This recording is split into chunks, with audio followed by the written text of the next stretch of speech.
etos menjadi hal yang terpenting ya bagi seorang retor, pembicara atau komunikator secara umum.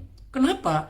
Karena kalau orang sudah punya etos, maka publik halayak akan mudah percaya terhadap apa yang disampaikan, terhadap apa yang dilakukan oleh sang komunikator.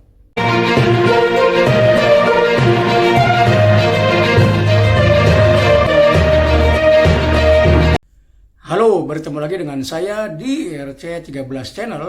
Apa kabar semuanya? Semoga Anda dan kita semua baik-baik saja. Tetap semangat menjalankan aktivitas hidup.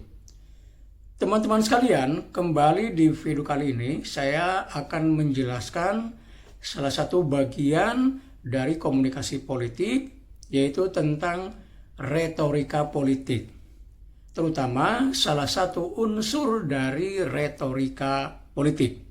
Nah, kita tahu bahwa retorika politik itu ada 3 unsur ya. Pertama etos, logos, dan pathos.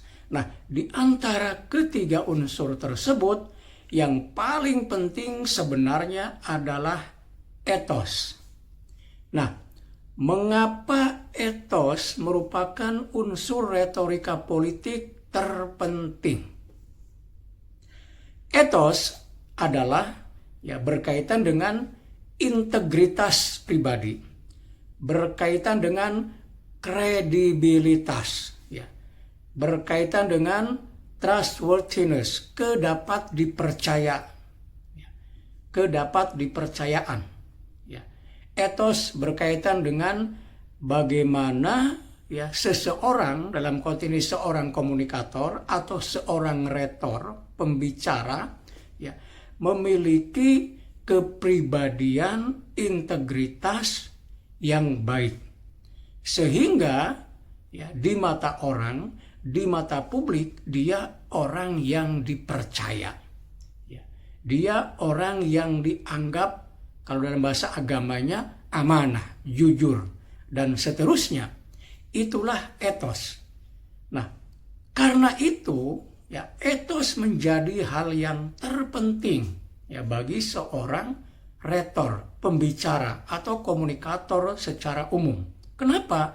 Karena kalau orang sudah punya etos, maka publik halayak akan mudah percaya terhadap apa yang disampaikan, terhadap apa yang dilakukan oleh sang komunikator, oleh sang retor atau pembicara. Misal begini, kalau orang itu punya integritas yang baik, dia dikenal sebagai orang yang jujur. Misalnya ya dalam hal moralitas, orangnya lurus dan seterusnya.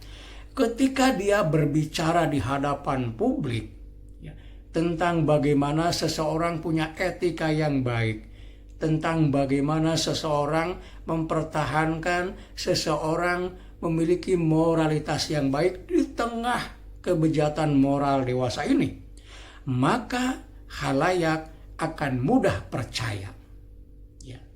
Sebaliknya, kalau si orang itu, si tokoh yang berbicara itu, justru dia punya rekam jejak ya terkait dengan aib, terkait dengan moralitas, bahkan pernah dibawa ke ranah hukum. Kemudian dia bebas. Kemudian dia misalnya berbicara di hadapan publik tentang moralitas, tentang bagaimana seseorang berperilaku sesuai moral, maka publik akan sulit mempercayainya karena dianggap etosnya buruk. Demikian pula dalam kasus korupsi. Misalnya kalau ada orang yang pernah terlibat kasus korupsi, pernah ya menjadi narapidana, lalu berbicara tentang bagaimana ya memberantas korupsi dan seterusnya, bagaimana orang supaya hidup bersih, ya jauh dari hal-hal yang korup, maka orang akan sulit percaya. Kenapa? Karena etosnya dianggap buruk, kredibilitasnya dianggap tidak mendukungnya, sehingga ya dia akan sulit mendapat kepercayaan dari publik.